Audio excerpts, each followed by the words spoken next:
and follow me up this way.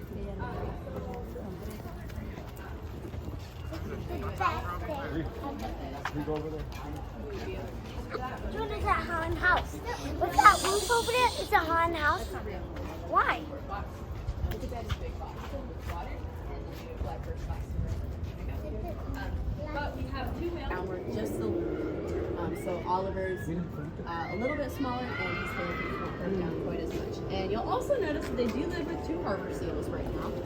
So their names are the harbor seals' names are Bumstead and Sturdy. They are both 26, and they were born at Pacific Point, and then they moved here when they were pretty young, and they've lived at Arctic ever since. So they're one of the longest time residents. You said 26? 26, yep. They're actually not the oldest harbor seals that we have here, though. The oldest harbor seals that we have here, or the oldest harbor seal that we have here, his name is Turtle, and he's 33.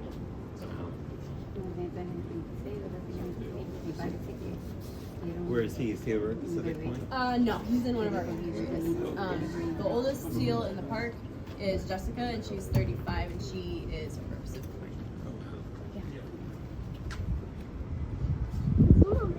So it looks like the whales are going out to habitat. We are going to head down this hallway in just a second here, but I'm going to talk a little bit about the resident that lives down here before we head down there. So we have a rescued harp seal. He's actually the newest resident here at Wild Arctic. His name is Dwayne. He moved here this summer. He was rescued off the coast of New England. His estimated age is somewhere between 1 and 2, so he is really young still. But he was rescued as a baby. He stranded, and he actually had a bone infection in one of his back flippers, and he also had pneumonia. And due to his age, and he also has limited vision, he was deemed non-releasable by the U.S. government, and then we were decided to be his forever home, which we absolutely love. It's a huge honor. So he is just now learning. He has just now started his training, so he's just learning how to target. So he can actually touch the end of his snout to our hands, has what's called a hand target, and then he can also touch the end of his snout to a target pole, which is a training tool that I'll talk about a little bit later. But he is just now learning. We're learning a lot about him. We're learning that he is very brave. He's very curious. So you guys will get to see him. So as we walk through here, we are just gonna kind of keep moving fairly quickly, but you are welcome to stop for just a second and just take a look at little Dwayne. But we just ask that you keep your voices kind of low and don't have any sudden movements or anything like that. All right, so we can go ahead and start.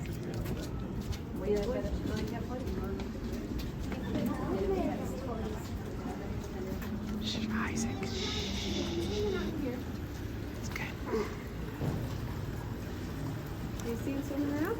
Aww, so cute. I can't. Hold me up. Matt, hold me up. Hold me up. Oh, come on. Hold me up.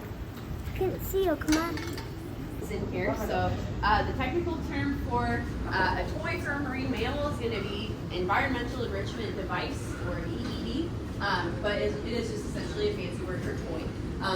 But we do have an approval process that all of our enrichment devices will go through, so it has to be pretty much indestructible. Our vets will look at it and they'll deem if it's safe for our animals.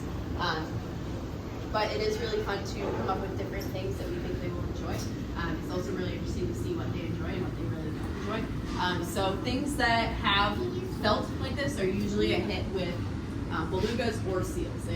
They absolutely love the felt.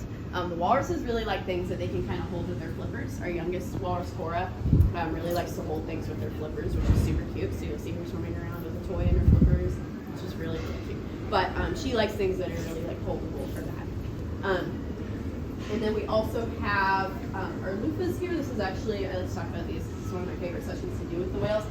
But belugas are constantly sloughing off skin, so they are sloughing off skin usually every 2 hours, whereas our skin, we will shed our top layer of skin every 2 to 3 days. They will shed their top layer of skin every 2 to 3 hours.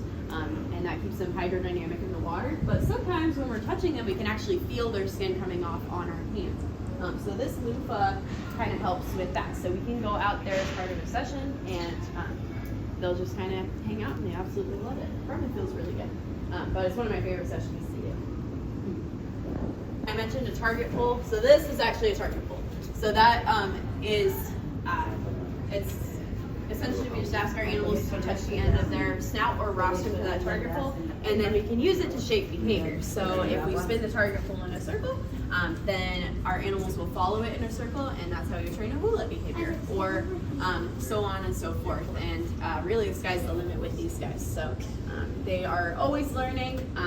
It's always really fun to come up with different behaviors to train them. And then we also have that stretcher there. I was talking about how beluga whales can move between facilities. So that stretcher is essentially how we would do that. So we can put our belugas in that stretcher, and then we're able to lift it with a crane in order to move them out if we need to. All right, so you guys can follow me down this way. See you. We have our dive locker here. So we're actually the only animal care department at SeaWorld Orlando that dives our own pools, which is super cool. We're usually vacuuming up poop. So poop will settle on the bottom of the pool, and we can just go through and kind of vacuum it all out. It's pretty satisfying. But once a week we will get in the water. We have a dive team. We'll usually select like 4 of us, and we have a dive. That'll be the dive team for the day. So that those 4 people will be in charge of dives. So we'll dive all of our habitats. And then we also have our hot water hose in there, which I think is really important because we can roll it out to whatever habitat we're diving in, and then you can stick the hot water hose under your wetsuit, and it helps a whole lot. Our fish house here. So this is where all of our diet prep happens. So we have somebody, it rotates on which one of us is on the shift for the day. But if you're on a fish house shift, it means you get here at 5 a.m. and you break out all of our fish and you put it into the sinks and thaw it out. Put it in all of the buckets for all the animals to eat for the day. So it is a big job for sure. And it's definitely very early, but I think it's pretty fun. Once you kind of get a groove of it, it's pretty fun.